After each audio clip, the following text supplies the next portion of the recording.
28 فبراير 2026 الزعيم الأعلى لإيران جالس جوا مقره في طهران. آية الله علي خامنئي بيقابل أعلى المسؤولين عنده. هو قاعد مع أقرب مستشاريه. هو مقتنع إنه في أمان تام. هو غلطان جدا. على بعد مئات الأميال سرب من طائرات المقاتلة الإسرائيلية بيشق السماء الصبح. الحاكم الأعلى لدولة عدد سكانها 92 مليون شخص، فضله بالضبط ساعتين يعيش. دي كانت الطريقة اللي أمريكا وإسرائيل قضوا بيها على آية الله. قطع رأس نظام كامل محتاج دقة رياضية لا تشوبها شائبة. إغراق دولة مسلحة تسليح ثقيل في الفوضى محتاج شهور من التخطيط البارد والمحسوب. الساعة 6:30 الصبح بتوقيت إسرائيل الشمس طلعت على الشرق الأوسط. تشكيل هجومي أقلعت وخدت مسار مباشر لطهران. رأس الحربة في الهجوم ده كان طيارة F-15 إيجل. يمكن تكون آلة عمرها 50 سنة، بس التحديثات المستمرة والمحمومة حولتها لمفترس فتاك. محركين بيدوا قوة دفع كافية عشان يدفعوا الطيارة الثقيلة دي تتعدى سرعة ماخ 2.5، يعني أكثر من 1900 ميل في الساعة. ال F-15 تقدر تطلع لفوق بشكل عمودي، تقدر توجه مقدمتها للنجوم وتسرع لفوق ضد الجاذبية. الرادار المتطور بيشتغل زي منظار قناص رقمي. النسر يقدر يكتشف ويدمر طيارات العدو قبل ما تظهر أصلا في الأفق البصري. النسور عادة بيشيلوا ترسانة ضخمة من الذخيرة قصيرة المدى، بس في المهمة دي ما كانوش بيصطادوا طيارات تانية، كانوا بيصطادوا راجل. تحت الجناح كان معلق عشرات صواريخ سبارو. الصاروخ ده معمول بواسطة شركة رافائيل للأنظمة الدفاعية المتقدمة، وسبارو يعتبر سلاح باليستي متطور جدا بيتطلق من الجو. لما الطيار يضغط على الزناد الصاروخ ما بيطرش في خط مستقيم، ده بيرتفع بقوة لفوق ناحية الطبقات العليا من الغلاف الجوي.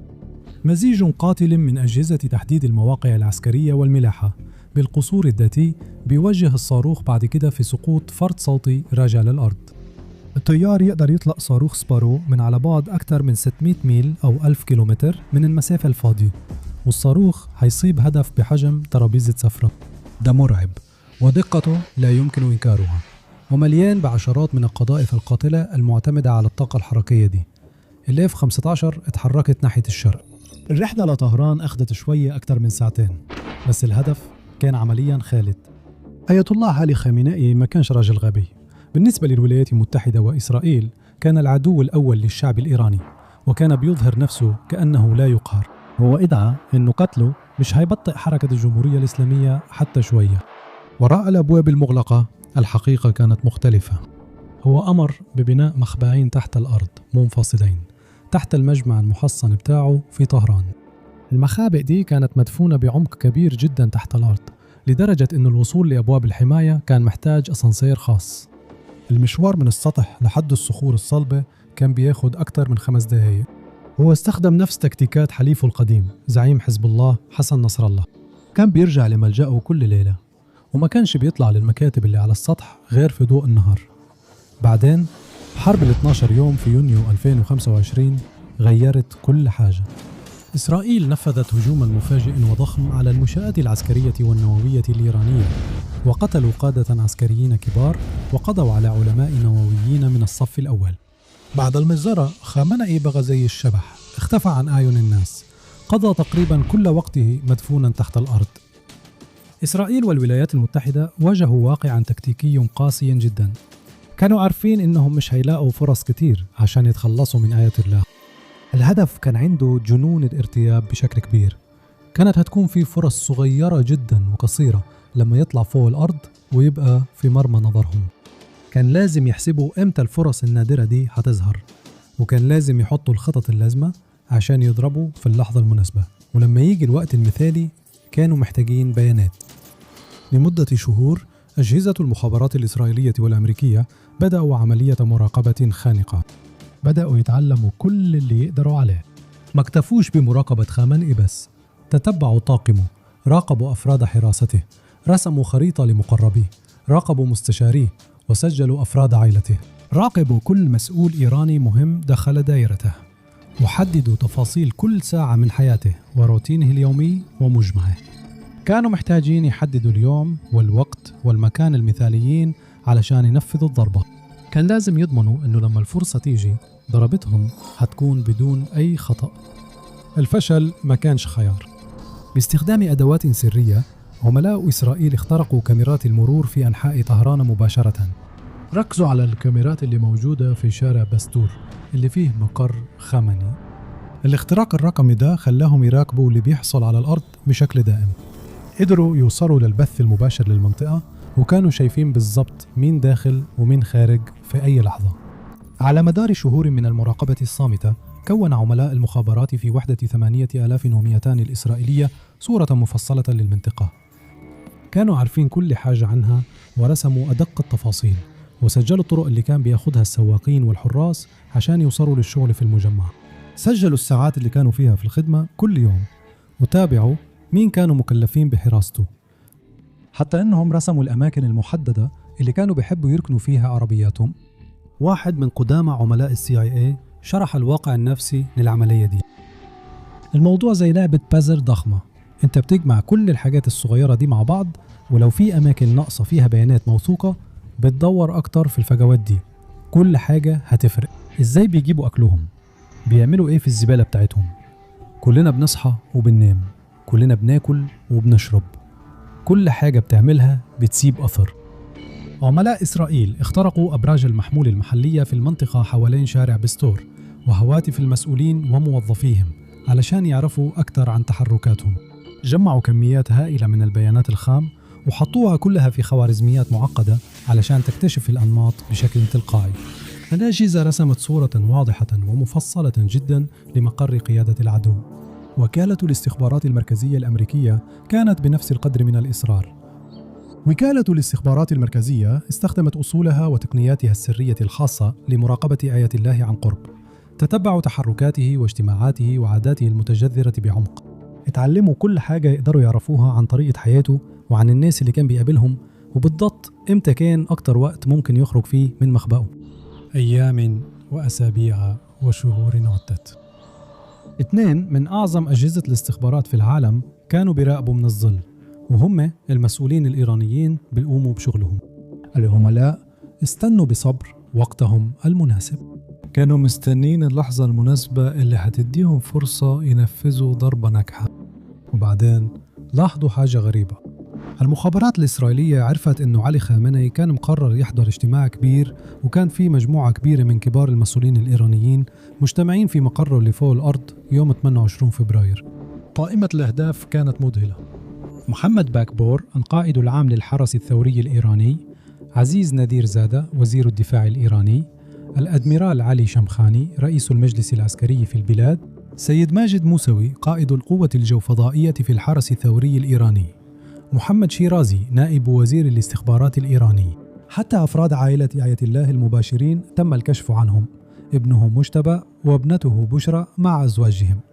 كان من المتوقع حضورهم جميعا في نفس المكان. ورد أن وكالة الاستخبارات المركزية الأمريكية حصلت على مصدر بشري مهم على الأرض. هذا المصدر أكد أن الاجتماع كان ماشي زي ما هو مخطط وفي ميعاده.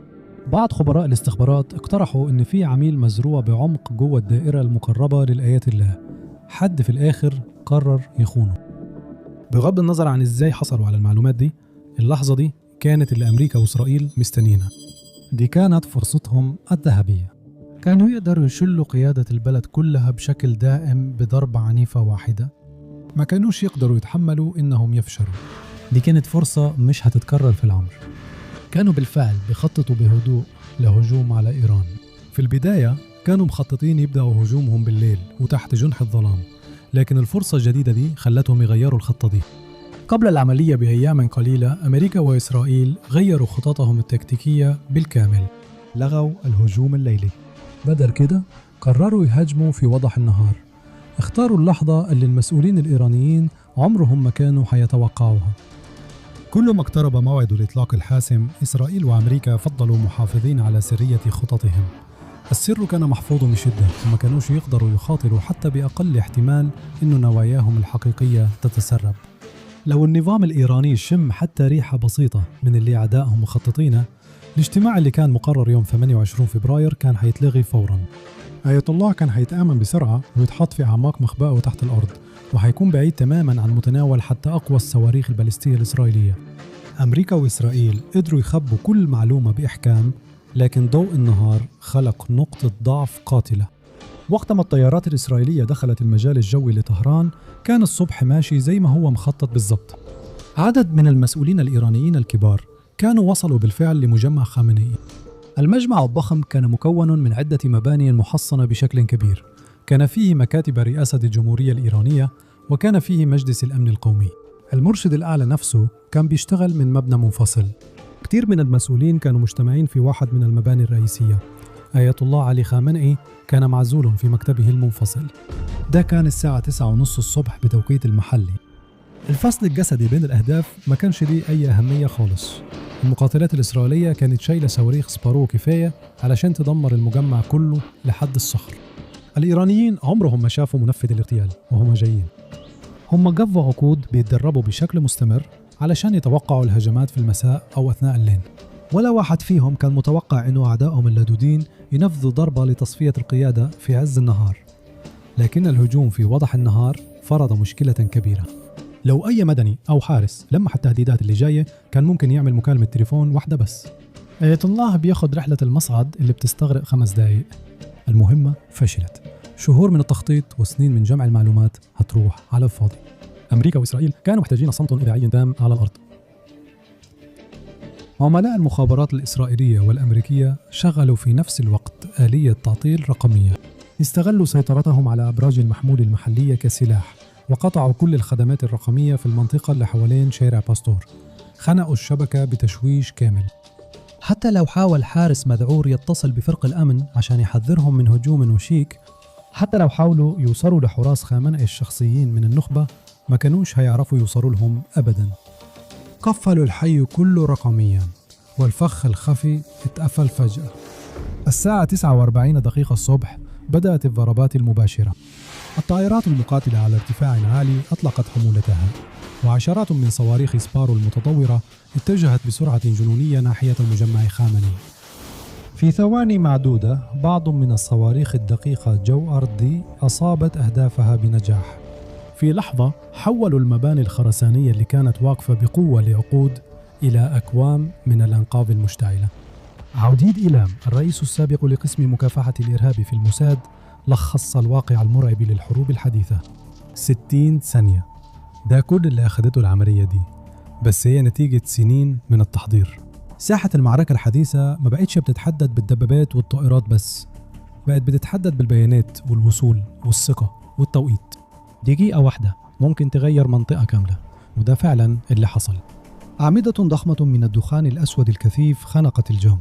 المدنيين في المناطق المحيطة كانوا بيتفرجوا على الدمار في صدمة وخوف.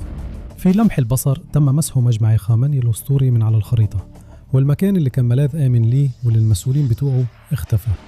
وكمان خامنئي نفسه، القليلين اللي كانوا جوا المجمع وقدروا ينجوا بمعجزة من الضربات الأولى، كانوا بيجروا بشكل هستيري يدوروا على مكان يستخبوا فيه.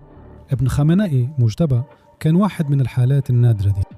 كان خارج ياخد شوية هواء نظيف قبل وصول الصواريخ الباليستية بلحظات بسيطة.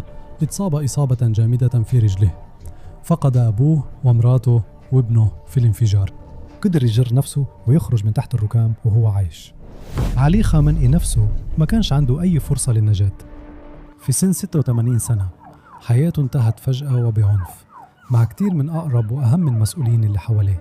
في ضربة واحدة رأس الدولة الإيرانية اتقطعت بشكل نهائي.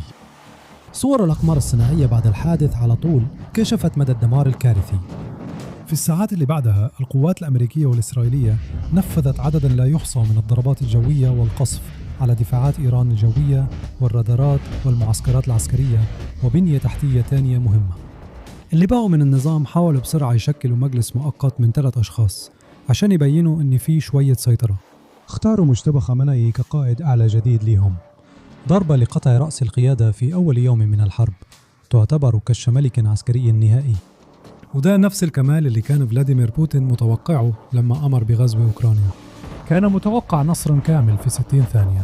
دخل على طول في مجزرة عشان يشوف إزاي الجيش الأوكراني اللي كان متفوق عليه بالسلاح نصب له فخ وحشي، كسر آلة الحرب الروسية من أول يوم.